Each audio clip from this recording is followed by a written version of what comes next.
자, 그럼 이제 드디어 경우의 수와 관련된 문제입니다. 자, 우리 1번부터 같이 볼게요. 1번. 1부터 10까지의 자연수가 각각 하나씩 적힌 10장의 카드가 있다.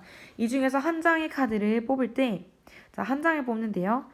한 장의 카드를 뽑을 때 다음 사건이 일어나는 경우의 수를 구하여라.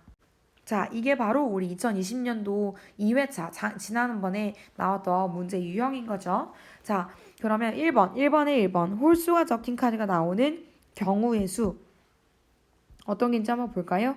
자, 1부터 10까지. 그러면 1, 2, 3, 4, 5, 6, 7, 8, 9, 10까지인데, 여기서 홀수가 적힌 카드가 나오는 것은 1, 3, 5, 7, 9. 이렇게 5장이 나올 수가 있겠지요. 그러면 이거는 동시에 일어나는 것이 아니라 그냥 또는에 해당하는 거니까 5가지라고 경우의 수를 구할 수가 있겠습니다. 자, 그럼 이제 넘어가서 2번을 볼 텐데요. 2번. 3 이하의 수가 적힌 카드가 나온다. 자, 어떤 카드가 3 이하의 수가 되나요? 그렇죠. 1부터 3까지의 수가 1부터 3 이하의 수가 적힌 카드가 나오는 것이 되겠습니다. 그래서 이 카드 나올 수 있는 경우는 이제 세 가지인 거죠. 세 가지. 자, 이제 3번입니다. 3번은 10의 약수가 적힌 카드가 나온다. 자, 그럼 10의 약수가 뭔지를 한번 우리 살펴보아야겠죠? 자, 1, 2, 5, 10 이렇게 10의 약수가 적혀 있는 카드들이 있을 텐데요. 그래서 이 경우에는 네 가지가 나올 수 있게 되는 것이죠. 자, 그럼 이제 2번을 한번 넘어가겠습니다. 2번에서는 서로 다른 두 개의 주사위를 동시에 던진다. 그런데 이때 두 눈의 수의 합이 3이나 8이 되는 경우, 여긴 또 또는이에요. 그죠? 자, 여기서 보세요, 여러분. 서로 다른 두 개의 주사위를 동시에 던진다는 것은 뭐 주사위가 A가 있고 B가 있을 때 A의 경우에 6가지 경우의 수, 1부터 6까지 경우 수가 있고요. B에 1부터 6까지의 수가 있다는 거예요. 그래서 이제 동시에 던진다는 말은 곱하기로 하나요? 더하기로 하나요? 그렇죠. 곱하기로 가야 되는 거죠. A가 1일 때 B가 1일 수도 있고 2일 수도 있고 3일 수도 있고 쭉쭉쭉 가서 6일 수도 있고요. A가 2일 때 1일 수도 있고 2일 수도 있고 쭉쭉쭉 6까지 갈 수 있고요. 이런 식으로 이제 서로 다른 두 개의 주사위를 동시에 던질 때 합이 어떻게 되는지를 이제 경우의 수로 구하면 되는 겁니다. 자, 두 수의 합이 3이 되는 경우, 먼저 3이 되는 경우에는 1과 2, 주사위 A가 있고 B가 있다고 할 때 1과 2를 더하면 3이 되죠. 또 2와 1을 더하면 4이 돼요. 자, 주사위 안에서는 1, 2, 3, 4, 5, 6 밖에 범위가 없기 때문에 3에 대한 순서상은 이렇게 나올 거고요. 두 번째, 두 눈의 수의 합이 8이 되는 경우. 자, 8을 만들려면 1과 7? 안 돼요. 1과 7은 7이 주사위 없기 때문에 2부터 시작해야겠네요. 2와 6, 3과 5, 4와 4, 5와 3, 6과 2 이렇게 쓸 수가 있지요. 그러면 이제 이 경우의 수는 합할 수 있는 거니까 동시에 던지는 거라서 함께 일어나지 않는 경우의 수기 때문에 곱셈을 한번 해야겠어요. 그러면 여기는 이제 2, 여기는 7이니까 2, 7이 14 해서 경우의 수를 구할 수가 있어요. 자, 그럼 이제 넘어가서 이제 3번을 한번 보겠습니다. 3번은요, 여러분, 면에 1부터 20까지 적힌 정20면체 모양의 주사위를 던져서 조사하는 거라고 합니다. 자, 그러면 20면체 1부터 20까지가 있다는 것, 자연수라는 것을 기억하고 문제를 한번 볼게요. 자, 첫 번째는 3 이하의 수가 나오는 경우의 수입니다. 3 이하의 수는 뭐가 있어요? 그렇죠. 1, 2, 3. 그러니까 경우의 수는 3인 거예요. 자, 4의 배수가 나오는 경우의 수 해보면 되겠죠? 최소 공배수가 올 때까지 4, 8, 12, 16, 20, 점점점 이렇게 해서 4의 배수는 바로 이 앞에 몰려있는 5가지 5개의 경우의 수라고 볼 수가 있고요. 그래서 이제 괄호 3번. 3번에서는 3 이하의 수 또는 4의 배수가 나오는 경우의 수. 자, 이걸 보니까 아까 우리 살펴본 것처럼 겹치지 않는, 동시에 일어나지 않는 경우의 수라는 것을 확연하게 볼 수 있어요. 왜냐? 3 이하의 수는 1, 2, 3이고 4의 배수면 작으면 작았지 4부터 시작하니까요. 자, 그래서 여기 이제 3번 같은 경우에는 답은 4의 배수가 나오는 경우의 수까지 구하면 4, 8, 12, 16, 20까지니까 각각 3개의 경우의 수 그리고 5개의 경우의 수를 더해서 8가지의 경우의 수라고 답할 수가 있겠어요. 자, 그럼 이제 넘어가서 4번을 한번 보겠습니다. 4번은요, 정상 사이를 가는 길에 대한 경우의 수인데요. 산 정상에서 폭포까지 내려온 길이 4가지가 있을 때, 산 매표소에서 그 산 정상을 거쳐서 폭포까지 내려오는 모든 경우의 수를 구하는 거예요. 자, 여기 보세요. 매표소에서 갈 수 있는 방법은 3가지입니다. 3가지. 그리고 산 정상에서 내려오는 방법이 4가지가 있어요. 그러면 매표소에서 여기서 정상을 거쳐서 폭포까지 내려오는 모든 경우의 수를 구하라고 하고 있죠. 그렇다면 이걸 구하기 위해서 우리는 매표소에서 산 정상까지 가는 길 3가지와 매표소 산 정상에서 폭포까지 가는 이 4가지 길을 곱해서 구할 수가 있습니다. 두 사건이 동시에 일어나는 경우니까요. 그래서 동시에 일어나는 경우에는 곱하기로 구하기 때문에 3 곱하기 4를 하면 12. 그래서 12가지가 정답이 되겠습니다. 자, 그래서 5번도 한번 볼게요. 5번은 A, B, C 마을을 연결하는 도로인데 A에서 출발해서 C까지 가는 경우의 수를 구하라고 하고 있지요. 자, 그럼 보니까 A에서 C까지 가는 경우는 이렇게 B를 거치는 경우가 있고 B를 거치지 않는 경우가 있어요. B를 지나가는 경우 그리고 지나가지 않는 경우 이렇게 2가지가 있는데 먼저 B를 지나가는 경우를 한번 봅시다. 보니까 A에서 B까지 하나, 둘, 셋, 넷 이렇게 4가지가 있고요. 또 다시 B에서 C까지가 2가지가 있죠. 그다음 B를 지나가지 않고 그냥 A에서 C를 바로 가는 경우는 2가지가 있어요. 그럼 여러분 이 2가지의 경우를 각각 더해서 구해줄 수가 있겠죠. 그러면 4 곱하기 2는 8 플러스 2 하면 이제 10 이렇게 해서 10가지라고 우리가 구할 수가 있겠습니다. 다음으로 이제 11번을 한번 볼게요. 11번에서는 1부터 5까지의 자연수가 하나씩 각각 적혀있는 5개의 카드 중에서 한 장을 선택하는 문제예요. 자, 이 11번에서 먼저 괄호 1번의 문제를 살펴보면 지금 일어나는 모든 경우의 수를 구하라고 하고 있습니다. 자, 1, 2, 3, 4, 5 이렇게 1부터 5까지 하나씩 적혀있는 카드 중에서 한 장을 선택한다면 1도 올 수 있고 2도 올 수 있고 3, 4, 5 각각 모두 5가지 경우가 일어날 수가 있겠죠. 그러면 2번 홀수가 적힌 카드가 나온 경우의 수를 구한다면 어떤 것이 나올 수 있어요? 네, 1, 3, 5 이렇게 3가지가 가능하겠죠. 그렇다면 자 이제 3번에서 물어봅니다. 홀수가 적힌 카드가 나올 확률. 자, 확률은 어떻게 구해요? 전체 경우의 수 분의 해당하는 사건에 대한 경우의 수를 구하면 돼요.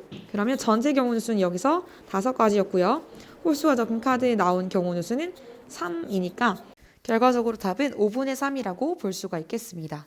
자, 이제 넘어가서 이제 12번, 13번을 살펴볼 텐데요. 이제 12번, 13번은 제가 개념 강의에서 아주 살짝 다룬 것처럼 검정고시에서 자주 출제되는 유형은 아니에요. 오히려 앞에 다루었던 11번과 같은 유형들이 더 자주 나오는데요. 12번, 13번은 제가 개념에서 아주 간단하게 다뤘기 때문에 한번 가볍게 풀어보도록 하겠습니다. 자, 12번에 문제를 보니까 1부터 9까지의 자연수가 하나씩 적힌 9개의 공이 들어있는 주머니에서 1개의 공을 꺼낼 때 다음을 구하라고 하고 있어요. 자, 괄호 1번에서는 홀수 또는 짝수가 적힌 공이 나올 확률에 대해서 물어보고 있는데 여러분 잠깐 이거 막 계산해 보기 전에 잠깐 생각해 봅시다. 자, 지금 1부터 9까지의 자연수가 다 적혀 있는데요. 공을 꺼냈을 때 당연히 홀수 또는 짝수가 나오지 않겠어요? 어떤 거를 꺼내도 홀수이거나 아니면 짝수이겠죠. 그러면 홀수 또는 짝수가 적힌 공이 나올 확률은 항상 해당하는 거예요. 그러니까 확률은 1이 되는 거죠. 이게 잘 이해가 안 되면 여러분 직접 써볼 수도 있습니다. 자, 홀수가 나오는 공은 어떤 걸 수 있을 수가 있어요? 1, 3, 5, 7, 9. 그럼 짝수는요? 2, 4, 6, 8. 이렇게 나올 수가 있죠. 자, 그러면 그러니까 전체 확률 모든 경우의 수 분의 홀수의 경우에는 5, 짝수의 경우는 4 이렇게 되겠죠. 5개, 4개니까요. 그럼 결국 9분의 9가 되어서 확률은 1이 돼요. 이렇게 하나 저렇게 하나 결국 답은 1인데 여러분 이 문제를 읽어보시고 이해하면 바로 1이라는 거를 알아챌 수가 있습니다. 자, 그럼 이제 괄호 2번을 한번 보겠습니다. 2번은 0이 적힌 공이 나올 확률에 대해서 물어보고 있어요. 이 문제에서 지금 1부터 9까지의 자연수를 적어서 넣었다고 했는데 0이 적힌 공이 나올 확률은 없겠지요. 그러면 이 확률은 0이라고 볼 수가 있습니다. 자, 넘어가서 이제 13번을 한번 볼게요. 13번에서는 복권에 당첨된 확률이 15분의 1일 때 되지 않을 확률, 당첨되지 않을 확률을 구하는 거예요. 그러니까 1-p의 문제라고 볼 수 있죠. 개념이 이제 확률이 p일 때 그렇게 되지 않을 확률은 1-p로 구할 수 있다고 했습니다. 그럼 계산을 해보면 1-15분의 1이니까요. 확률은 15분의 14, 그쵸? 15분의 14가 되겠지요. 자, 그럼 이제 2번을 한번 봅시다. 민수가 학교에 지각할 확률이 7분의 1일 때 지각하지 않을 확률을 물어보고 있어요. 자, 그러면 전체에서 7분의 1만큼을 빼면 되니까 1-7분의 1을 하면 7분의 6 해서 확률은 7분의 6이 되겠습니다. 자, 이제 바로 3번입니다. 3번에서는 당첨 제비가 3개 포함이 되어 있는 100개, 총 100개 중에서 한 개를 뽑을 때 당첨 제비를 뽑지 못할 확률에 대해서 물어보고 있어요. 자, 그럼 이렇게 생각해 보는 거예요. 자, 못할 확률은 지금 좀 복잡하고 우선 당첨 제비를 뽑을 수 있는 확률은 어떻게 되는가? 자, 전체가 몇 개? 100개. 100개 중에서 제비는 몇 개? 그렇죠. 당첨 제비는 3개예요. 그러면 이 당첨 제비를 하나 뽑았을 때 뽑힐 수 있는 확률은 100분의 3이 되는 거죠. 자, 그러면 어떻게 해요? 당첨 제비를 뽑지 못할 확률은 1에서 뽑을 수 있는 확률을 빼주면 되는 거겠죠. 자, 그럼 계산을 해봅시다. 자, 100분의 1에서 100분의 3 빼는 거니까 100분의 100-3이 되겠고요. 그래서 100분의 97이 확률이 되겠습니다. 자, 그럼 이번에는 15번 한번 살펴볼 텐데요. 15번에서는 1부터 10까지의 자연수가 각각 하나씩 적혀있는 카드에서 한 장을 뽑을 때 홀수가 적혀있는 카드가 나올 확률을 먼저 1번에서 물어보고 있습니다. 자, 그럼 이걸 우리 어떻게 풀 수 있을까요? 먼저 홀수를 다 나열해 보겠습니다. 1, 3, 5, 7, 9까지죠. 1부터 10까지가 범위니까 1, 3, 5, 7, 9가 홀수가 적힌 카드인데 그럼 전체 경우의 수는 1부터 10까지 총 10가지의 경우의 수가 있고요. 홀수가 적힌 것은 5가지니까 10분의 5 해서 약분하면 2분의 1이 되겠습니다. 자, 그럼 2번, 바로 2번을 한번 보겠습니다. 4의 배수가 적힌 카드가 나올 확률은 4의 배수니까 4, 8 이렇게 두 개가 되겠죠. 그러면 10분의 2니까요. 5분의 1이라고 볼 수가 있겠어요. 자, 3번 보겠습니다. 3번은 홀수 또는 4의 배수가 적힌 카드가 나올 확률에 대해서 물어보고 있어요. 자, 여러분 우리가 또는이라는 경우에는 어떻게 합니까? 각각의 확률을 더해주기로 했었어요. 이게 동시에 일어나지 않는 일이기 때문에 실제로 여기 1번과 2번을 그 사례들을 살펴보면 1, 3, 5, 7, 9 그리고 4, 8 이렇게 서로 겹치지 않는 범위가 되고 있죠. 그러니까 이렇게 홀수 또는 4의 배수가 적힌 카드가 나올 확률에서는 2분의 1과 5분의 1을 더해서 계산해 주시면 되겠습니다. 자, 그럼 결국 이것을 더할 때 2분의 1은 10분의 5였고요. 5분의 1은 10분의 2였으니까 둘을 더하면 10분의 7이 확률이 되겠네요. 자, 이제 넘어가서 16번과 17번을 건너뛰겠습니다. 우리 18번을 한번 볼게요. 18번은 오른쪽 그림과 같이 8등분이 되어 있는 원판 위에 자연수가 각각 1부터 8까지 적혀 있을 때 소수가 적힌 부분을 맞힐 확률을 구하라고 하고 있어요. 자, 여기서 소수라고 하는 것은 소수, 그러니까 0.5, 1, 1.3 이런 소수가 아니라 1과 자기 자신만을 약수로 가지는 수를 가지고 우리가 소수라고 했었습니다. 뭐 2, 3, 5, 7 이런 숫자를 말하는 거죠. 자, 그렇다면 이 원판에서 다트를 한 번 던질 때 그러한 수가 적힌 부분을 맞힐 확률을 체크해 보는 거죠. 그렇다면 소수가 적혀 있는 부분은 결국 여기 있는 2, 3, 5, 7 이렇게 네 부분일 거고요. 우리가 전체를 볼 때는 8조각이니까 8조각 중에서 소수가 적혀 있는 네 부분. 그래서 이걸 약분하면 2분의 1이니까 2분의 1이라고 해야 맞겠습니다. 그래서 이제 여기까지가 우리가 살펴본 경우의 수와 확률에 대한 문제풀이였고요. 다음 시간에는 대표값과 산포도에 대해서 이어서 또 진행하도록 하겠습니다. 여러분 오늘 여기까지 수고 많으셨고요. 다음 강의에서 만나도록 하겠습니다. 안녕.